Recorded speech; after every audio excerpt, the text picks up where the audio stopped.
Hey guys, how are you? How is everybody? I hope you're doing well. I hope you can hear me.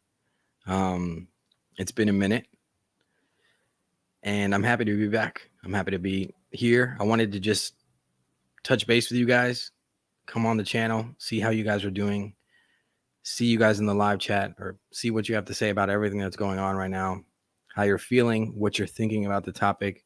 And I wanted to bring up this idea of the death of ufology, or the concept that people have about putting an end to ufology. So yeah, if you're here, I'm a little rusty. Let me know in the live chat. I see UFO Storian. How are you? Thank you for being here. Do me a favor, guys. People probably think I'm dead because I haven't been around for a while, but I am the Undead Gaucho. So do me a favor and share this live on Twitter or Facebook or whatever you use, any social media platform. It looks like the connection is coming in good, so I'm happy about that. I also have my co-host behind me. She's sitting back here chilling. That's pretty cool. I think she missed you guys too. So it feels good to be back, man. It feels good to be here. It feels good to be back on the channel. Let me tell you guys where I have been or what's been going on. What's been going on?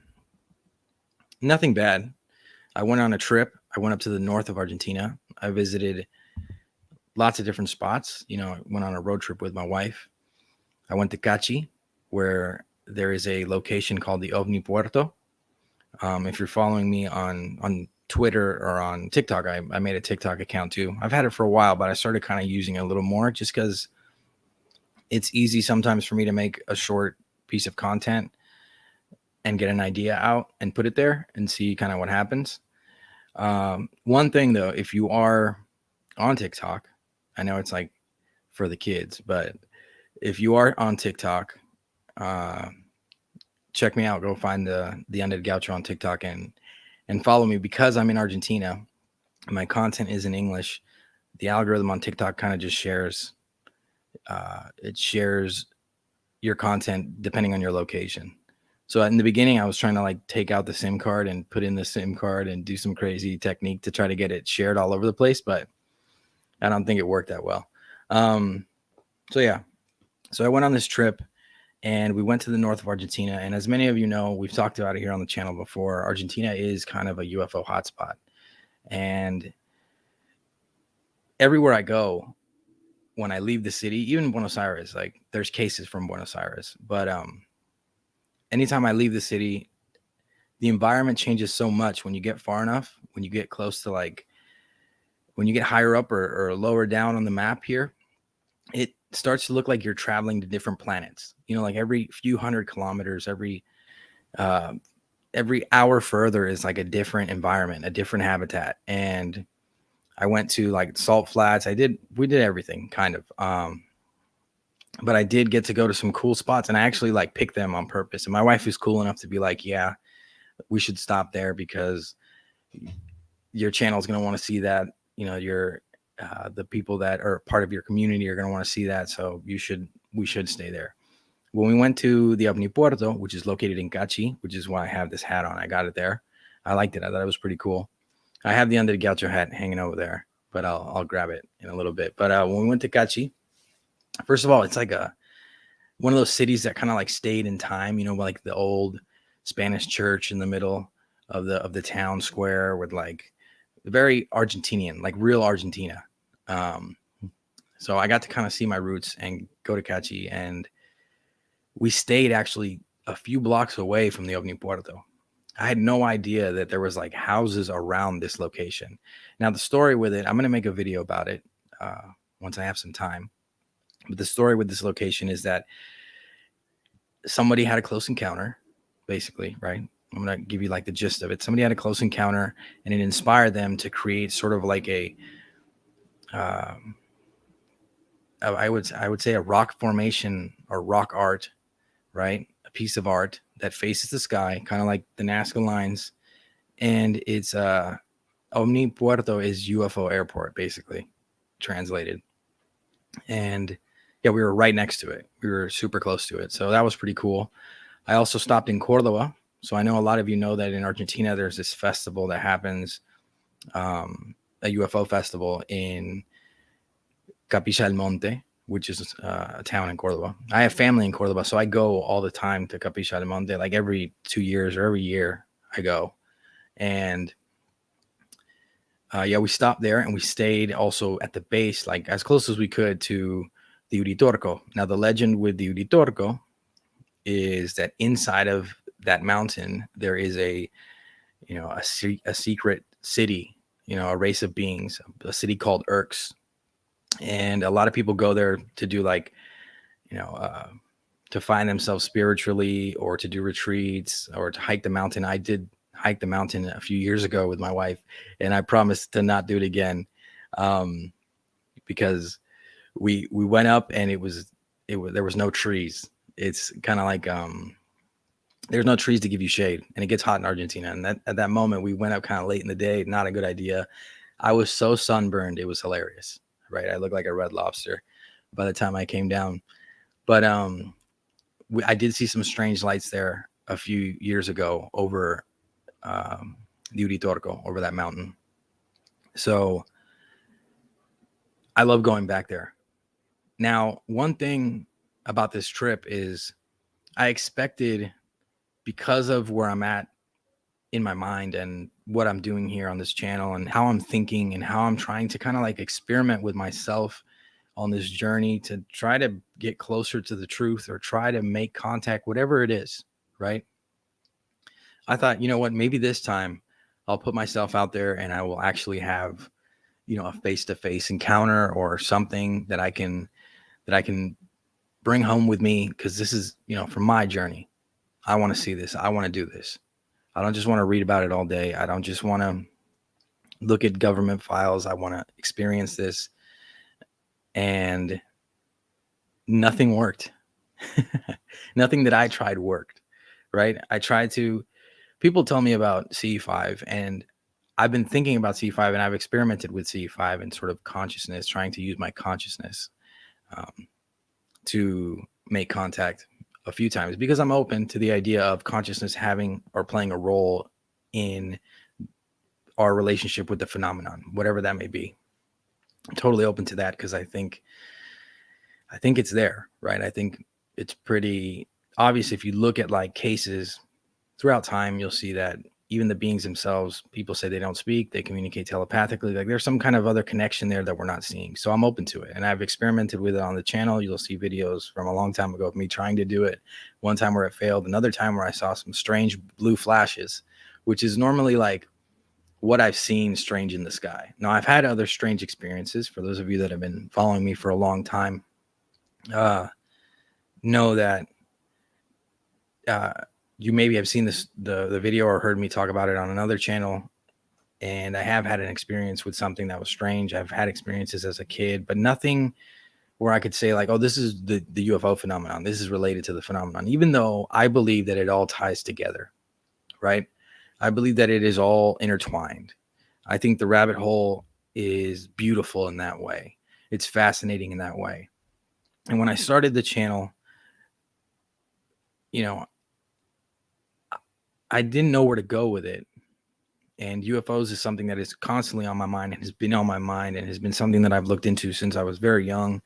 But that also, that also took me down a path to look into high strangeness, to look into the work of John Keel and just kind of be open to the idea of high strangeness. Now, I'm not completely open to everything. I have evolved over time. My way of viewing this topic has evolved over time. And Nala's moving around back there. It has evolved over time. So there are certain theories and takes that I don't align with these days, right? But I still think high strangeness is a huge, huge part of how this could be possible. I felt like if UFOs were real and the phenomenon was real and the abduction phenomenon was real, then there is so much more out there that we really still need to figure out, right? And it could be linked to consciousness. It could be linked to the supernatural. It could be lots of things. Science just has to kind of catch up because, like always, today's magic is tomorrow's science. But with that said, before I jabber on, because it's been so long and that I've been able to take a chance to really talk to you guys, I want to see what you guys are talking about in the live chat, how you're doing. I see Blair's in the live chat. She said nice cat. It's actually a dog. I think she'd be I think she likes the idea of her being called a cat, though. She sleeps like a cat. Gustav. Hey, Gaucho, good to see you, brother. Good to see you too, Gustav. UFO Storian says, oh my God, you're alive. Victor Bot, rest in peace. Let's see. I see Victor Bot's talking about TikTok. He says it's not for the kids anymore. I think the algorithms are really in control of this situation. If you want to get your ideas out, your content out, whatever it is, you need to kind of go with the punches. And TikTok has an algorithm that moves pretty quickly, and it seems a little bit easier to use. And my whole thing is like, let's get people talking about the phenomenon. Let's get people thinking about the phenomenon, you know, in a way that's not them having to dive into FOIA files, in a way that's not them having to walk into this topic blindly. I think it's very important to have these discussions, to have these kinds of talks, even if we're not really getting down to what's happening in the media, you know, like this recent release of documents, which is actually something we've talked about on the channel, you know, the effects of coming too close to a UFO, or how the phenomenon can have effects on your health. And I made a whole video about it 2 years ago, and when I looked into Kit Green's work. And when I see these things come out, for me, I'm like, great, people get to hear about this. They get to see that video I made wasn't nonsense. You know, that video that I was trying to share with them was actually something that they should be paying attention to. It was funny. I shared it with my dad because obviously in today's day and age, all the news starts coming in, and in the family, I'm the UFO guy. In my friend group, I'm the UFO guy. Like, it's at this point, it's inevitable. My face is plastered all over the place as the UFO guy. And my dad said, like, I should share it again so that people know that I wasn't messing around, you know, when I was making my content, that I was actually serious about it. And I've always been serious about it. And I feel like I touched on a lot of things, you know, when maybe you guys first came into contact with what I was doing, or you first heard about me. I was touching on a lot of things that are still need to be touched on. You know, the conversation is still very, let's wait for the documents. Let's wait to see where this goes. Let's wait. But for me, where we're at today and the discussion that we're having right now in the general public and in our groups, online, whatever that may be, you know, wherever your group is, wherever your tribe is, these discussions that we're having, I knew they were going to happen, but I also feel like I've read so much personally. I've looked into this topic so much personally that nothing really catches me personally off guard too much, you know. And I knew that was going to be the case when I started saying that we needed more transparency. We needed these things to be discussed. It was for the general public. It wasn't for me. I really do not expect disclosure in the way that we imagine it. I expect disclosure to be a process, but not a, you know, step 1, step 2, step 3 process. I expect it to be something that maybe just happens because society wakes up. You know, I feel like the UFO reality, the reality that's tied to this phenomenon, whatever that may be, is something that we need to kind of get on. Like, we need to change our collective idea about it before we can actually take it seriously, before we can actually appreciate the work that's being done. We need to change our collective view as a species on the phenomenon and what it is. So yeah. So let me check out the live chat, and then we'll jump into the death of ufology. It's kind of dramatic, no? I thought, like, maybe I shouldn't call it that. But then I said, you know what? Screw it. I'm going to call it that. Sofa says, hey, good to see you. Thank you, Sofa. Good to see you too. And I like that that graphic you have there. It's very cool. Love it. Andy, hola. ¿Cómo estás, Andy? Un gusto verte de vuelta acá. Thank you for being here, brother. Tim, hail the undead Gaucho. No, Tim. Hail to you, brother. Definitely. Tim says, I believe a lot of what we're seeing lately is our own drone tech based on hidden terrestrial UFOs that's been around since before our time. It's very possible. I mean, anything is possible at this point. Look, I believe in the phenomenon, but something that has kind of hindered me from really being as creative and out of the box as I want to be with the way that I approach this is the general way that people view this topic and the way we view it here in our community, right? Like, I know that if I start talking about drones tomorrow, a lot of you guys won't tune in. You know, I know that not every UFO is a UFO. I know that there's going to be some tech that's 10 years ahead of what we could imagine happening right now, that's in some black budget program that people might see. I know this. You know, that's why I feel like the human aspect, the human stories, you know, where you hear about people coming into contact with the phenomenon, those are fascinating. Those are interesting. When you see the patterns there, when you hear the ties between close encounters and you really get to see that there is something strange that is tying all this together, you know. And look, I'm open to every possibility. I'm open to being completely wrong at this point. I've looked into this topic for so long that I'm open to being completely wrong about the topic. And I think a lot of people aren't open to that. You know, a lot of people are like, no, not me. I'm right. I'm super set on my beliefs. Now, as a human being, I'm sure all of us, you know, most of my audience is over 30 or in their late 20s. As a human being, you should know that your beliefs will change. There will be moments where you had a complete wrong view on something. Does that mean that currently I think the phenomenon is all drones? No. I think that there is possibility. It's possible that some of the cases that we're seeing could be a drone. You know, I find myself trying to walk a tightrope within our own community, which is kind of trippy. I'll tell you the truth. It's kind of trippy. Because I know how the game works. I know how to, if I wanted to, I could say exactly what everybody wanted to hear, but I don't want to do that. I want to keep this genuine and I want to keep this real and I want to keep this authentic because I'm sharing a piece of myself with you. It's not that I'm trying to entertain you when we do these things or when I share my thoughts. Like, I'm trying to talk to you because I am in the rabbit hole just like you. You know, I am looking for the answers just like you, and I need you to help me on my journey or join me on my journey if you want to, because, you know, two heads are better than one. So I'm open to any sort of idea. And I always come back to this concept because people are on their toes about the skeptics and, you know, and it doesn't help that memes are like everyone's way of expression these days are memes. So it doesn't help that people are memeing each other and within the UFO community. And you can talk about any UFO community from, you know, Instagram to Reddit to Facebook to everything.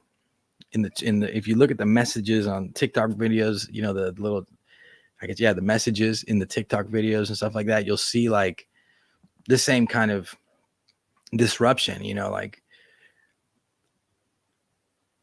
whatever the truth is about UFOs, it's important, whatever it is, because this game that we've been playing, trying to figure this out, this game of cat and mouse has been going on for so long that whatever this is, it's important.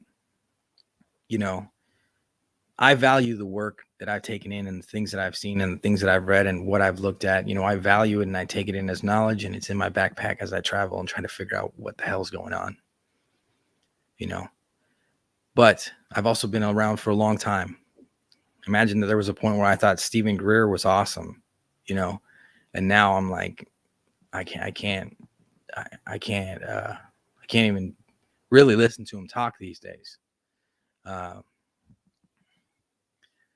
that's aside from the point, you know.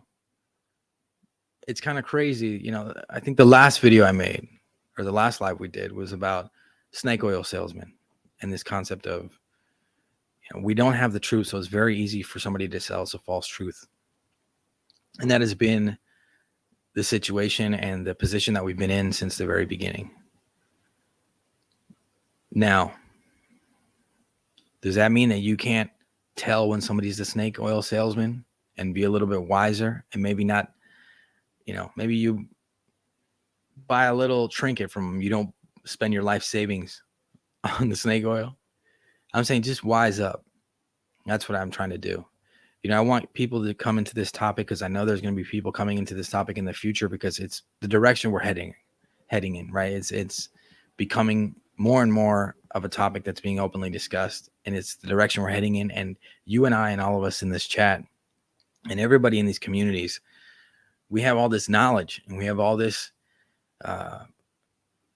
we have our ideas and what we've been formulating for so many years, all this stuff we've had bubbling up, what our hypothesis, what we think this is, and we can help them and steer them away from snake oil salesmen. We can show them, hey, look, this is kind of what you should do, and you can do whatever you want, but just remember that this is like this. Because when I got into this as a kid, there wasn't none of that. I was just fascinated by the topic, and nobody was like, hey, I'm into UFOs too. Hey, be careful for this person, or be careful for this and that. But yeah, so the death of ufology, people want to end ufology. I was about to say kill ufology. I feel like that's probably not a good idea to say that. But people want ufology to end. Now, what is ufology? Let me know in the chat what your definition of ufology is, right? While I wait for the definition of ufology from one of you guys, because that might be cool just to hear what you guys think about it, I'm going to see what VictorBot's saying. VictorBot says, whether that's academia or the intelligence community or private aerospace companies, it doesn't matter to me. It needs to benefit the public. He's saying the subject does not have to leave the public's hands, but honestly, someone with a resource to study is in need to do that. Whether that's academia, I'm reading it again, so it makes sense. Whether that's academia or the intelligence community or private aerospace companies, it doesn't matter to me. It needs to benefit the public. And that's, my friend, where I currently, think that it's kind of unfortunate for me because, for example, let me use this as an example because it'll make sense what I'm trying to say. The fact that coming too close to a UFO can affect people's health, and it's actually something that's being declassified or shared, or that means somebody knew about that. And it also means that there are citizens out there that are having close encounters for years and years and years. And people know that coming too close to a UFO affects citizens. But now, because they're using the servicemen, which I have no problem with servicemen. I'm actually grateful that there are people that will go out to serve any country, as long as it's for a just cause, even though that's not my, that's not my vibe. But I'm saying, what about the people, man? One of my biggest issues has been, what about the people? All this conversation that we're having right now is not really about the people.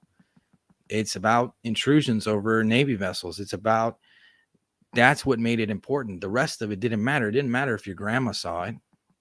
It didn't matter if your uncle got abducted by UFOs. But as soon as, it starts becoming a national security threat because it's over some expensive equipment or it's in a war zone or whatever, then it starts getting taken seriously. But I'm saying, what about the people?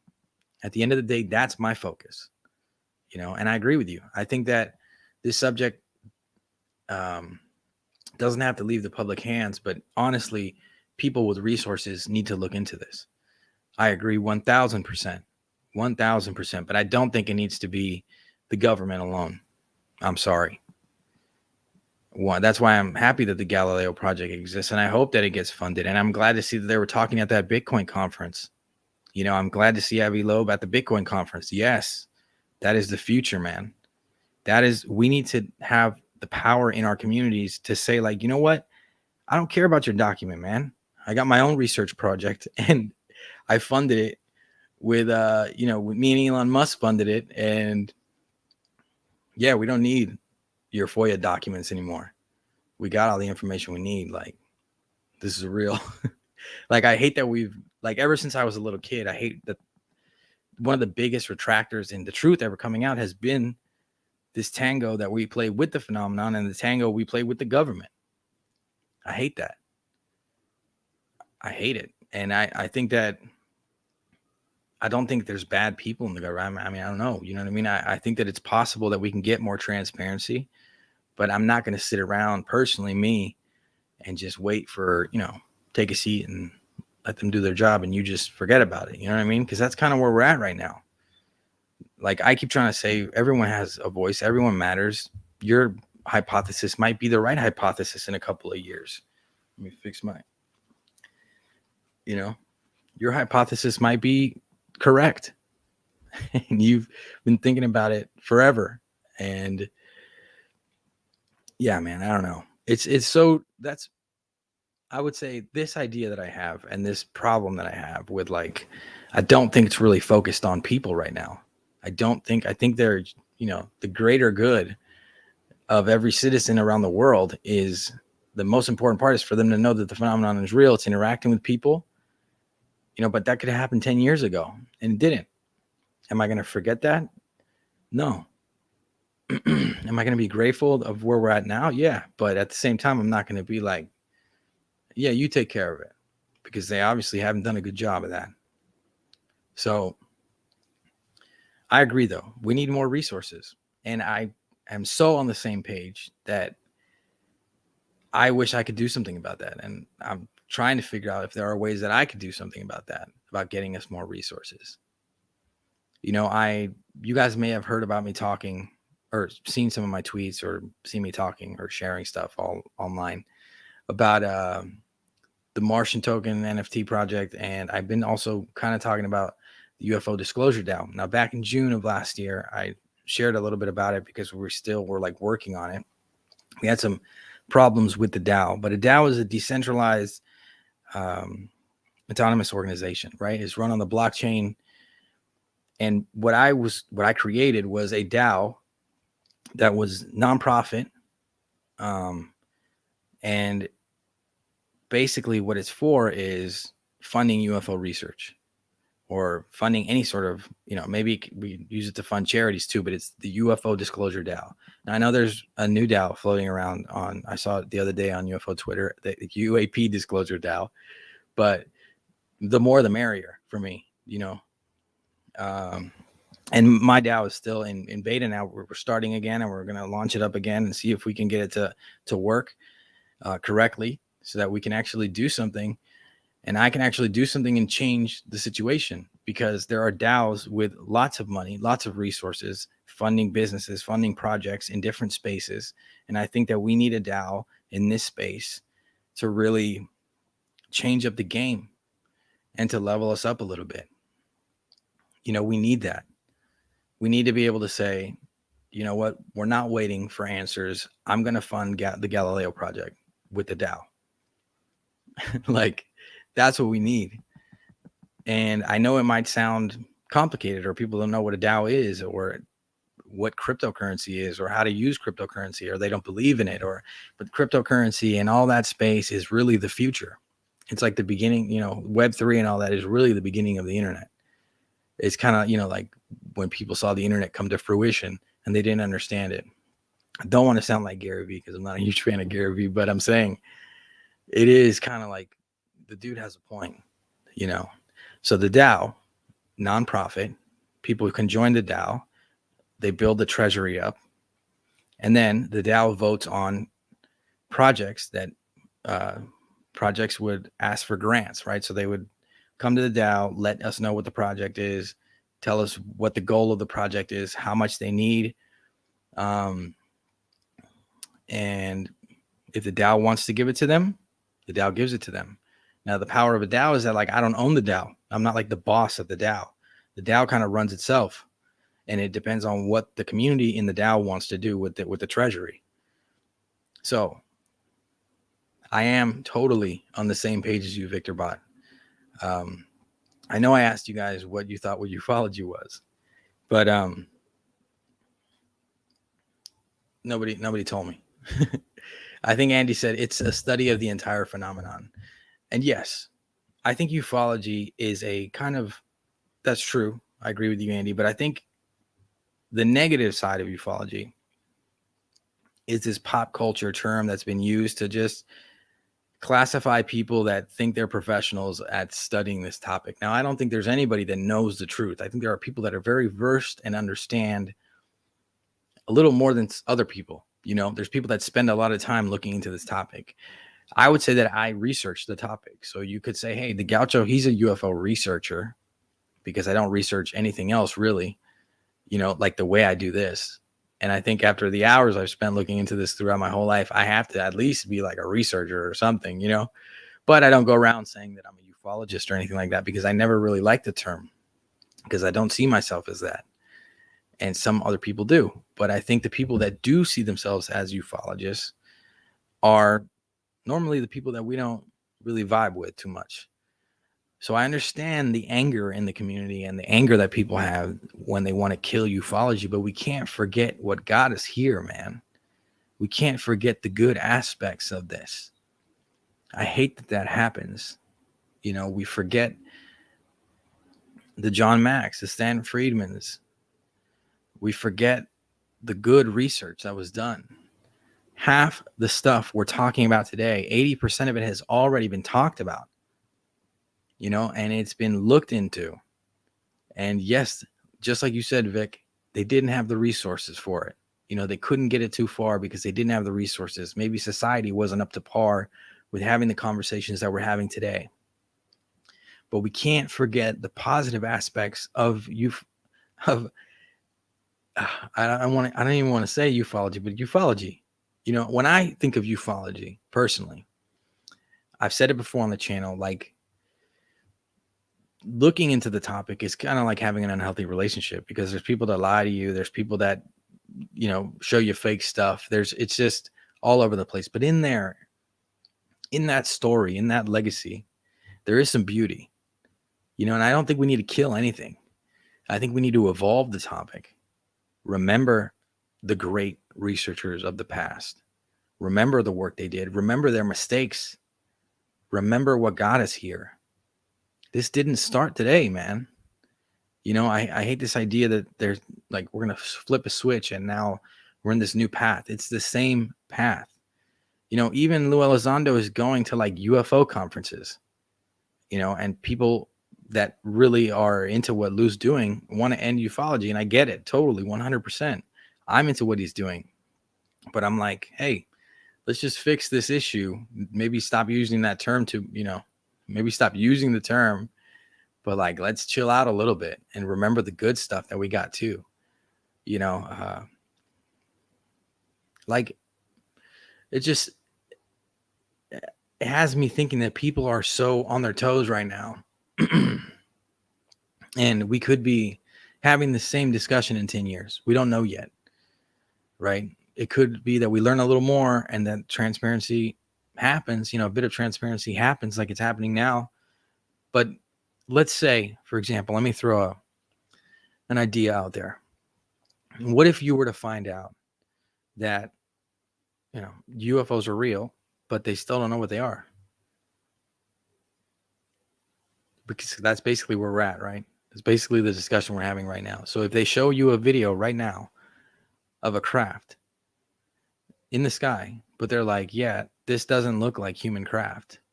This looks like something, you know, it's doing things that we don't do here on Earth, but we don't know what it is. Like, for me, I'm so interested to know the what, you know, what is inside of that craft, the why. The craft is great. I understand the technology could change the world, but it could also become something very dangerous, just like anything that we see. You know, as humans evolve, we have this weird issue, this weird problem where we don't know how to play with fire. We love to play with it though, you know, like the metaverse that's happening now, this change into going fully virtual, fully VR. It's going to happen. You know, it's inevitable. It's going to happen. No matter what anybody says, it's going to happen, because just 3 days ago, I went to a concert with my wife and everyone had their phone in their face. And people are mad about putting on goggles, but they look at their phone all day. We're watching this live right now through some sort of device, you know, and probably when you get off the live, you're going to spend the rest of the day looking at some sort of device. So I think it's inevitable. Will it be positive? Will it be negative? Will that technology, how will it affect our species? I don't know, but I think some good will come from it and some negative stuff. And that's what I think could happen with re-engineered tech from UFOs. You know, I hope that they would finally give us free energy. Like people, we pay for electricity, we pay for water, you know, and there are people without water around the world because we pay for water. Like, I don't know, man. There's just so many aspects of this that I feel like are going to surprise us over time, you know? And for me, a lot of it has been surprising. A lot of the twists and turns that have brought us to this point today, to these discussions we're having today, have been surprising to me. You know, I didn't expect for our biggest source to be the people that we thought were hiding the secrets from us in the past. You know, I didn't expect that. I'm okay with it. Fine with it. Because for me, all that matters is the truth. And for me, all I care about is the world waking up to this reality. If it is a reality, if the reality is that we are being visited or we're being interacted with, or there is something here on this planet interacting with us in this way, I feel like that is so important for everyone to know. Because maybe we do need to have that shift and that change. Maybe we do need the economic system to crash, even though I don't think any of these things are going to happen, because we saw what happened with COVID. Yeah, everything kind of crashed for a minute and then it went back to normal, because you still got to go to work, because you still got to pay for electricity. You still got to pay for water. So even if the UFOs landed tomorrow, after 3 days, you're going to have to go get some toilet paper. All right. So everybody can calm down with this idea that the world's going to come to an end when the UFOs show up, or that the economy is going to crash. You still need to pay for that toilet paper, because that's just how we're built. That's how we've been, you know, that's where we are. We can't survive without it. You know, half of us don't even know how to survive 3 nights in the forest without anything. You know, like, I don't know if you guys agree with me, let me know. But I think that this idea that the economy is going to crash, that the world will kind of end, that religions will end, religions will never end, because people will always need to believe in something greater. Even if there are UFOs, they still want to go to heaven. You know, religions will never end. If they haven't ended this, you know, if they haven't ended at this point with all the mistakes that every religion around the world has made in the past, and they still continue today, then they're not going to end. And the economy as well. If it crashes, it's going to need to go back up, because we need to buy everything around us. Everything in this room right now, I have to buy. I have to pay for that light to be on. I have to pay to have this camera running. Everything. You know, could it maybe shift our view on reality, and over time we can learn how to use a new economic system, something decentralized? We could become more open to the possibility that consciousness is a real thing. Yes, I think that could happen. I think that then spirituality might mold into one thing. You know, it might become like, yeah, there's something more out there and we're sure of it. But I don't know. I also don't imagine the phenomenon ever interacting with us the way we think it's going to interact with us. I think, you know, taking a deep dive into pop culture and being somebody that is actually creating NFTs, kind of pop culture-esque NFTs around the phenomenon, I understand how that affects our view on the topic and how it affects what we think could happen. You know, it's kind of why when I hear about the Tic Tac, I'm not really impressed by the shape of it or the features that, you know, they saw when they saw the Tic Tac. I'm like, well, so it just looks like a propane tank flying in the sky. You know, it's why I don't really like it fascinates me, because I think some of the UFOs that I've read about, I've looked at drawings and sketches and heard witnesses, you know, talk about what they saw, they seem kind of wonky. You know, they don't seem like something I would imagine, because science fiction and pop culture has molded my brain to make me think what futuristic, what otherworldly is supposed to look like. But maybe it does look like a propane tank. I don't know. You know, we'll have to wait and see. But let me check out the live chat. Let me see what you guys are saying. I just think that, first of all, we can never kill ufology, because there's always going to be some kid picking up a book to try to learn about UFOs. We can change this term that has kind of been a label that society has given people that look into this topic. We can change that term. You know, we can also show value in people like yourselves in the chat, and people like me, and people like all the people in these communities that spend time doing this, because at the end of the day, at this point of the discussion, we don't have much to do. You know, we got to sit back and just wait to be told what the answers are. And I don't feel like that's a good way to do anything in life. You know, I really don't do that with anything. So I'm definitely not going to do it with UFOs and the phenomenon. Let me check out the live chat. Andy says, strangely, coincidences with a pandemic and potential World War III, a lot of CIA guys start talking about disclosure, and none in prison. Actually, whistleblowers are in jail. Look, Andy, I know what you mean, man. It is crazy. I'm saying the situation that we're in right now with where we're headed with this. That's what I'm saying. It's surprising. I'm not really tripping on it, because for me, like, if you were to talk to me right now having a coffee and you were to say, hey, what do you think about the government or anything? I'd be like, look, I lived in the States for 20 years. Everyone was fighting about the government. Everyone was fighting about politics. Everyone was fighting about religion. Everyone was fighting about differences in skin color. Everyone was fighting about all these things. I moved to Argentina. I've been here for 10 years now, and people are doing the same thing. You know, they're fighting about religion. They're fighting about, their economic status. It's all the same thing. It's all the same nonsense. So I personally think that as humans, there's always that fallacy, that flaw.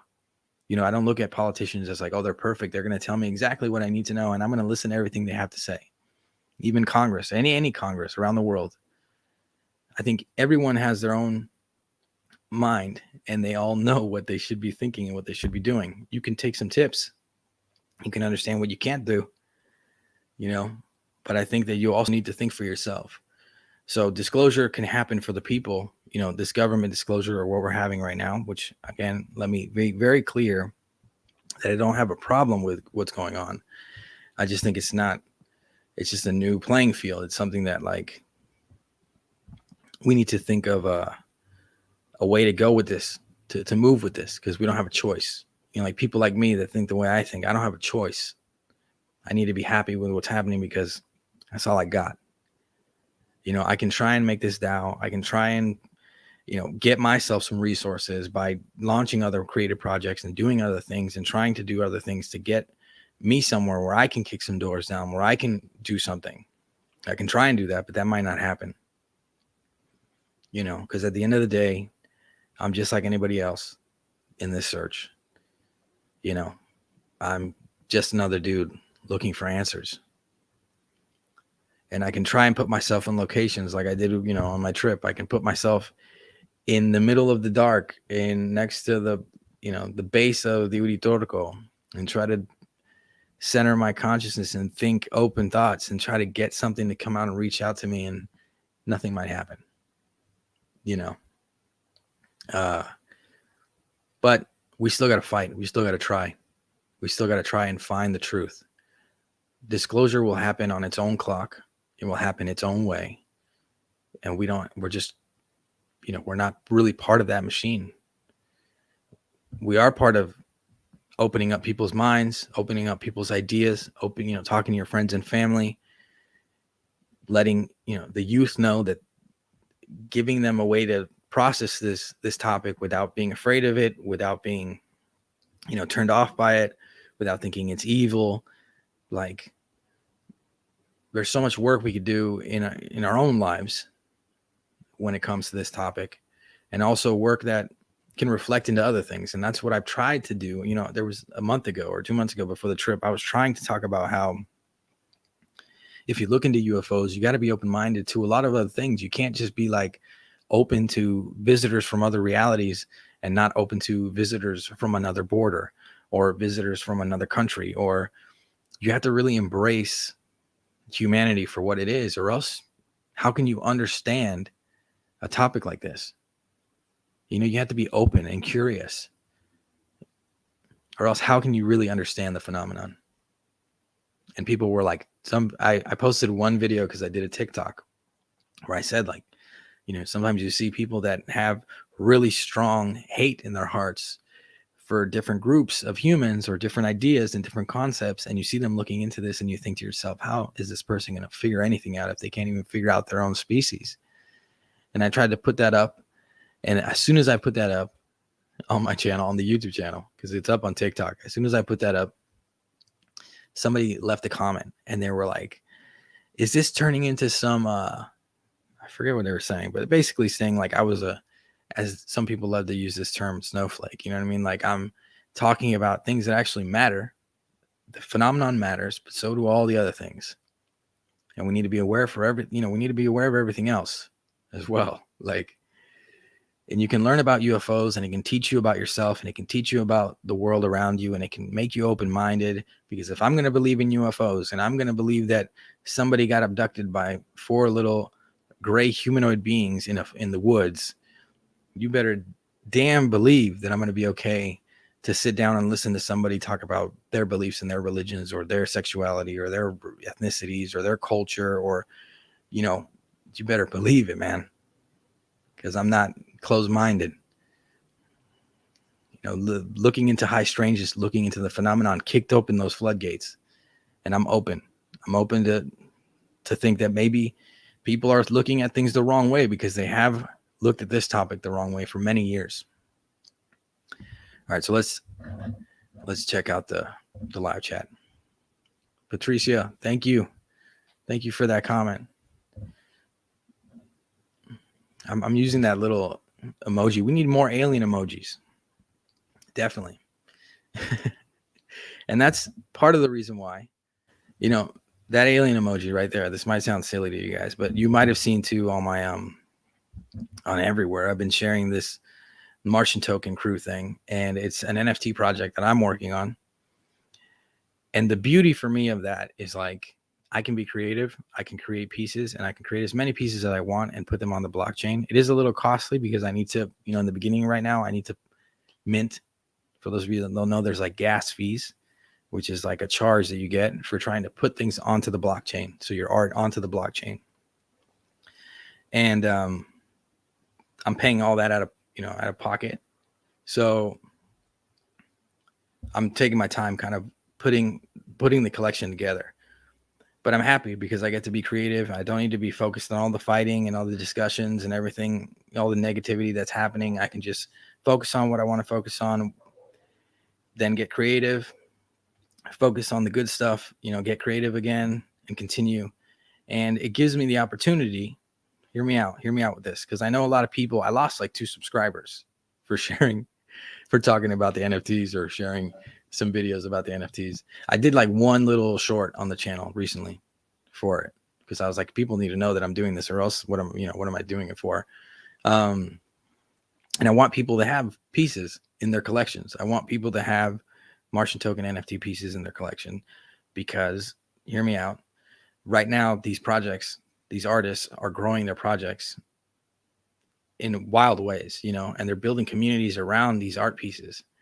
So, like, let me use an example you may know. Some of you may not know anything about NFTs, so just bear with me for just 2 minutes.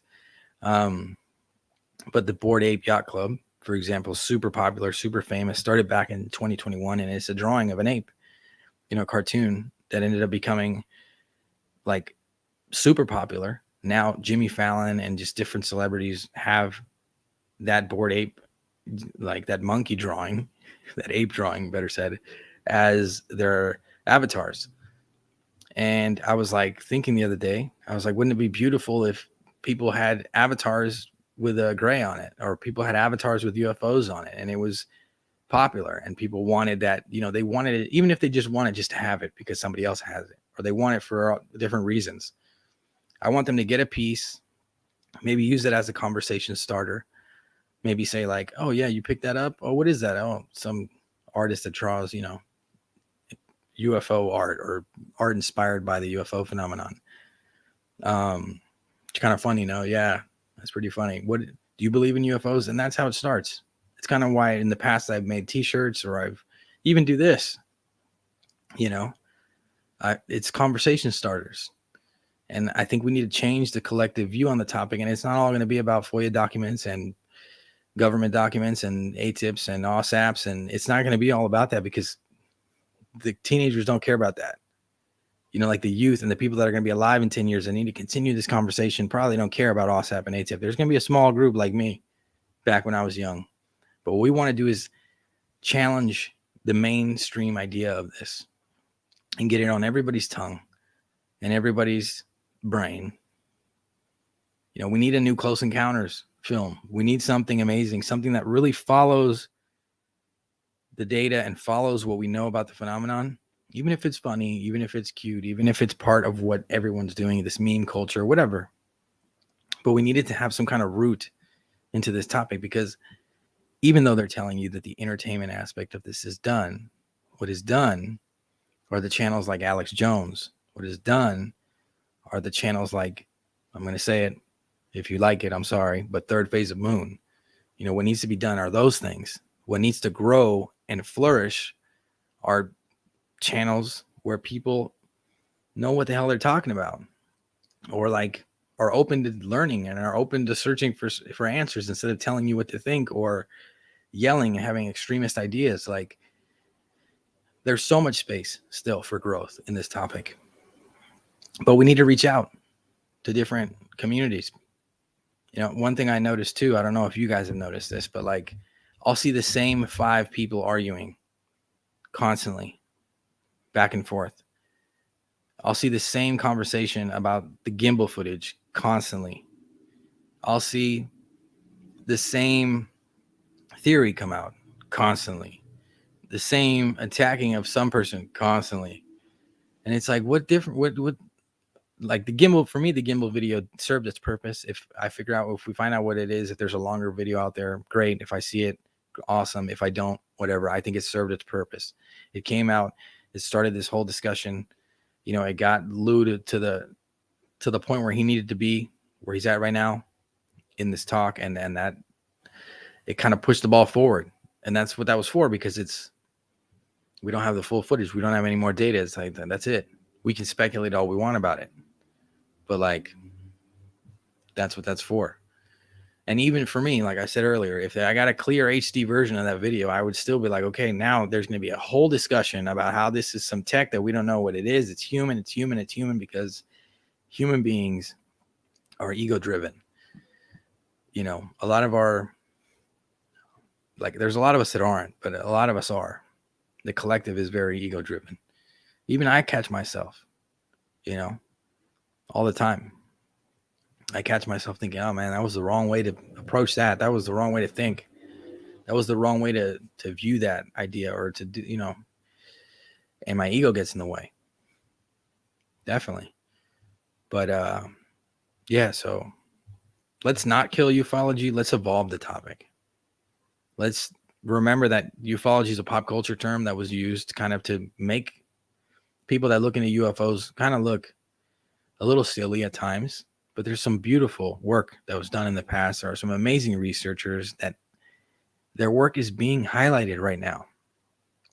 That's the beauty of it for me personally. It was the beauty of the government, finding out about ATIP. I said, which perfect.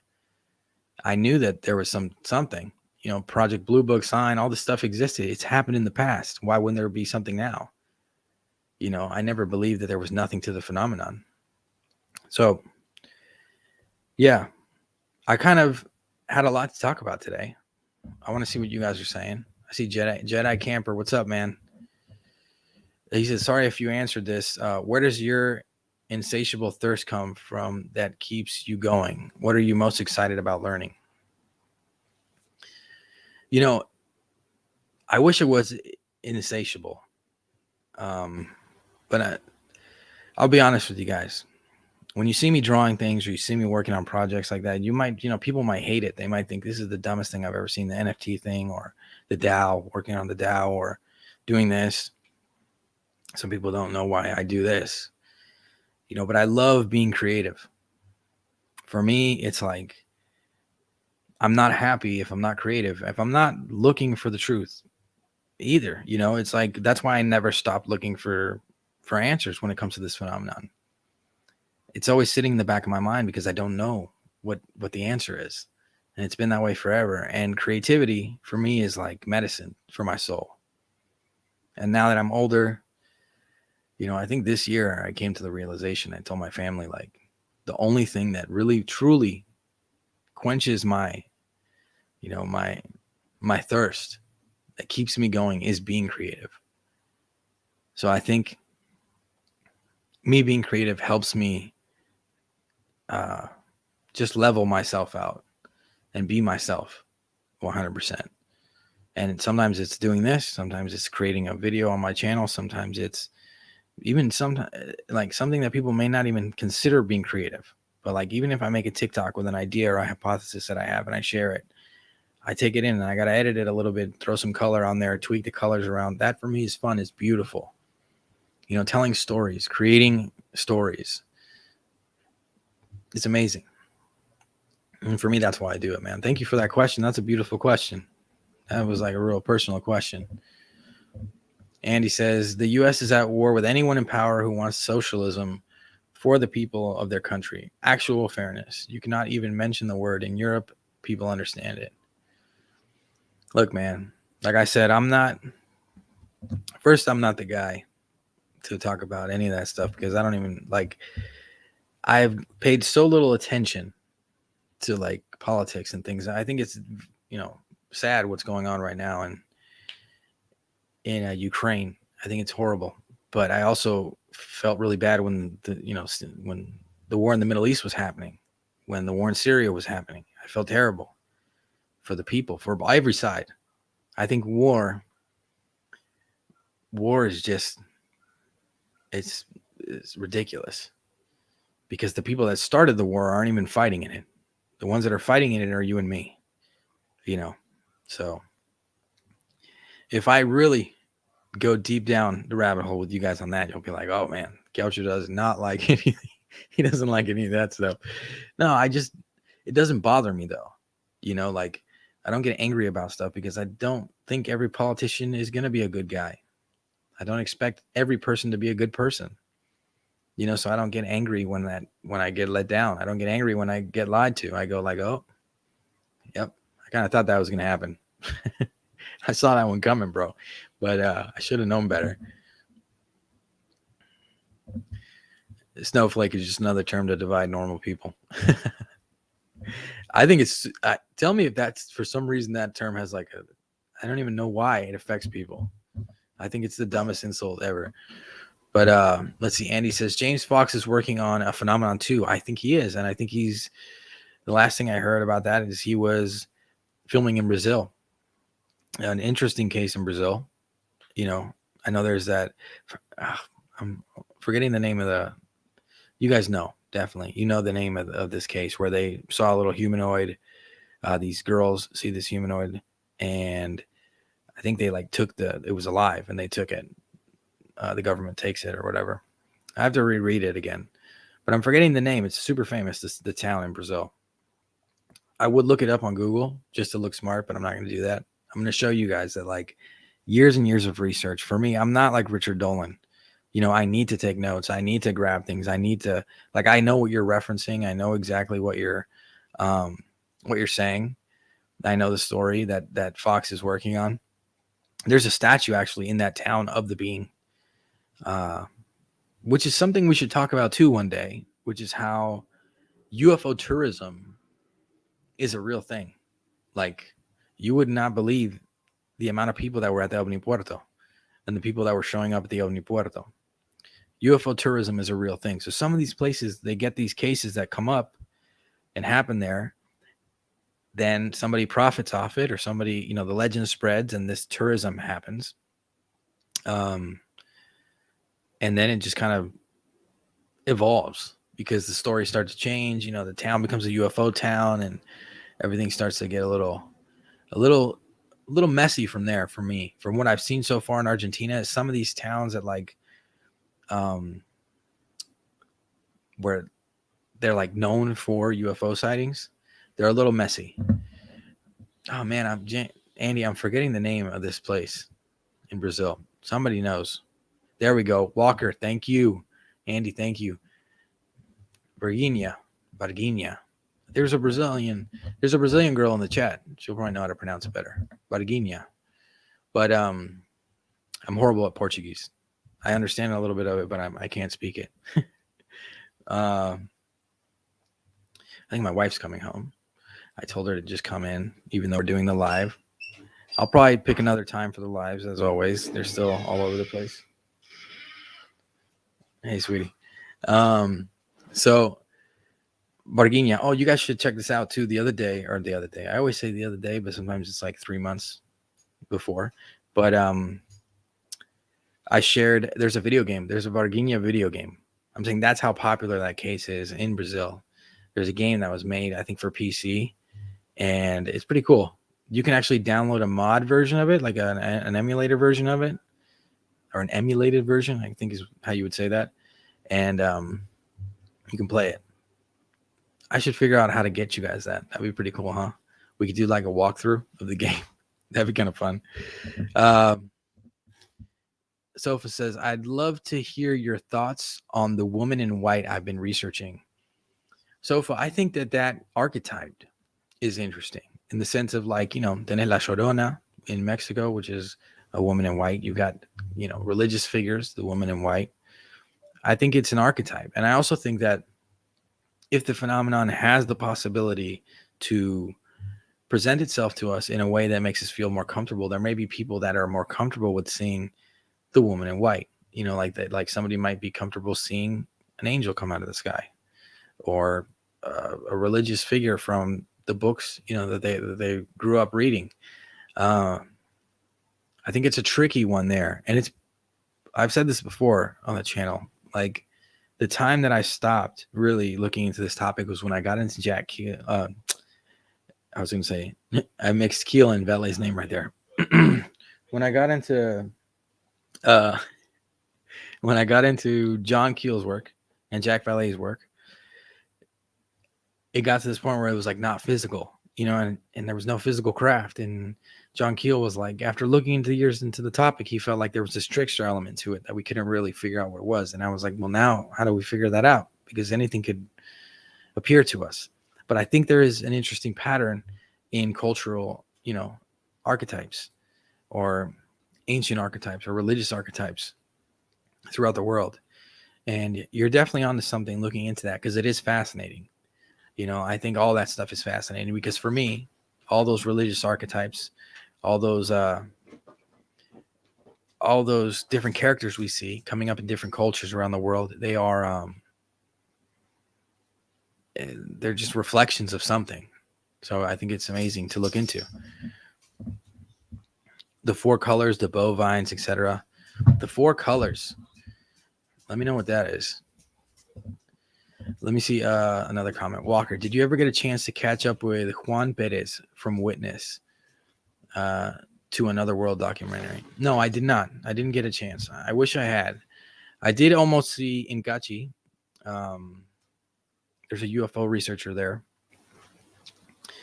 I think his name is Antonio Zapoleta or Zapala. I can't remember right now, but he's a famous researcher. Well, Nala just almost threw everything. He's a famous researcher, and it was crazy. The whole town knew who he was. I'm going to find out, because I might as well. I've got my keyboard here. Might as well say the guy's name right. I think I said it right. I just want to make sure.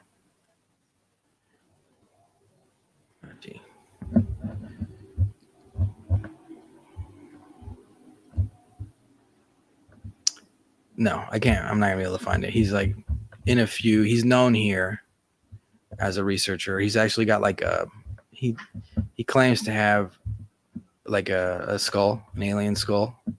I don't think that's what it is, but that's kind of one of the reasons why I wasn't really that interested in, getting to talk to him, because I said, you guys are probably not going to believe that that's an alien skull, because I don't even believe that's an alien skull. And I was worried that would come up. So I didn't actually talk to him. But when we got there, of course, my wife, my mom, everybody was like, you need to like go talk to this guy. And I'm like, all right, yeah, I will. I'll try and figure out how to talk to him. And as soon as we got there, he was like a legend in this town in Gaucho. So like they were all like pointing me in his direction, showing me. I showed up to like his house, like the front of his house, because everybody knew where it was. And I was thinking like, maybe I'll show up. He's outside and I can say what's up to him and talk to him and get to know the guy. I show up to his house. He's got like a statue made out of recycled metal in the front, and it's like a 1950s alien. And there was nobody there though, but I showed up all the way to his house. It's crazy too. If you guys ever go to the north of Argentina, you guys will be fascinated by how beautiful it is, man. And like the towns, how some of the views, like this dude lived on a block where like the end of his block just was huge blue skies and mountains. I was like, dude, you just sit out here any day of the week and you might see something, because this is like the most beautiful end of a block I've ever seen. Let me see what Sofa says. He says, Gaucho, the four colors seem to be the woman in white flag, black, red, yellow, white. They appeared on a UFO in ancient Rome with a woman in white and have cropped up on almost every belief system. Oh, there you go. That's the beauty of it, man. You're finding patterns. Now, what do those patterns mean? I like how they appeared on black, red, and yellow and white, the main colors. Some of the main colors, I guess. But what do you think those colors mean?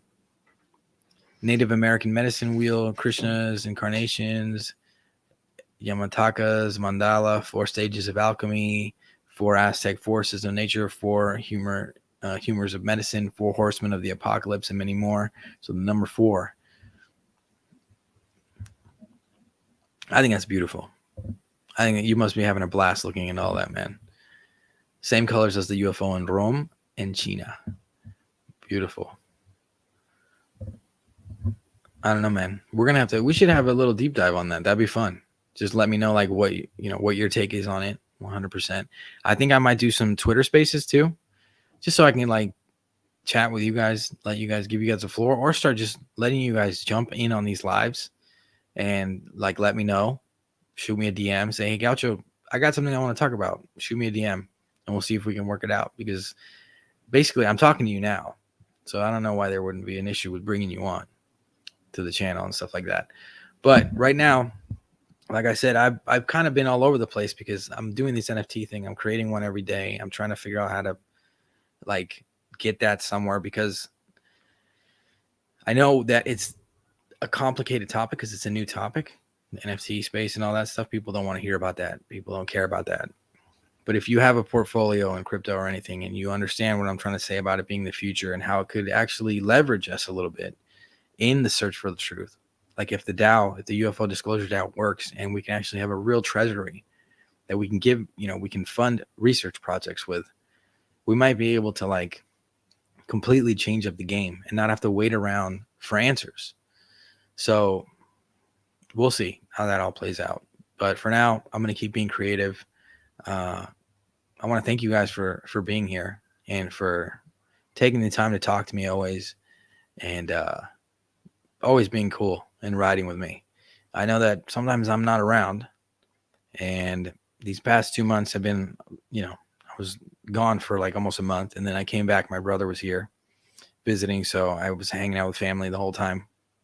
And also the tent, I would say like the other, I don't know how to say this. I'm getting tongue twisted, but I want to say it the right way. I would say like the layout, the format, the format of how I'm supposed to talk about the topic right now is a little dicey, in the sense of like, I actually have to be careful what I say. I have to be careful what I say. And I thought that maybe I was overthinking it a little bit before, but then I realized like, the interactions went down. As soon as I started not like marching to the beat of a drum or trying to like, say what I knew people wanted to hear, the interactions on the channel went down. I just could tell, it was like either you stay honest and you stay genuine and you do what you want to do and you keep your community safe in a way, or you can just follow the war drum and see where that goes. But like I've said a million times, I am on the outskirts watching it all go down, and I'm just learning and living. But yeah. By the way, if you guys try to ever look at the undeadgaucho.com, which existed, I never really talk about it or used it that much, but the undeadgaucho.com, also the Martian token crew.com and the UFO disclosure DAO.com, they're all hacked. They all went down, and they're all 3 separate web pages. So when I'm telling you that you need to be careful what you say, who you talk to, whose toes you step on, what's going on, I think we do need to be a little careful. That's all I'm going to say about that. I'm fixing the problem. The NFTs are going to get sold. The DAO is going to come up. I don't care what happens. If I can fill that treasury and we can start giving grants to projects like Galileo, and we can start changing up the game and not having to wait for disclosure to be handed to us. If we can, have everybody with a silly or a cool or whatever piece of art that reflects the phenomenon in their digital wallets or in the metaverse or whatever, I'm going to try my best to do that, just to keep spreading it and being creative and using, the tools that I have to try to continue this search and continue spreading the word. And you guys are awesome. I could never do half the stuff I do without you guys, man. The fire that, the thing that really pushes me is knowing that somebody's going to like this. I should do it because somebody's going to respect it. Somebody's going to enjoy it. Somebody needs this. Somebody wants this. Or I don't know, man. But just know I'm keeping it honest with you guys. I really wanted to bring that home today. Was like, if you don't see me coming on too often or whatever, I think I'm gonna obviously do this now again. We're gonna do the lives because I enjoy these lives. I enjoy talking to you guys. But just know that I always keep these honest. So like if I am having an issue with something, I can't do this because I'm not acting. I'm not pretending. Like this is me. This is me 100%. So thank you guys for tuning in. You're all amazing.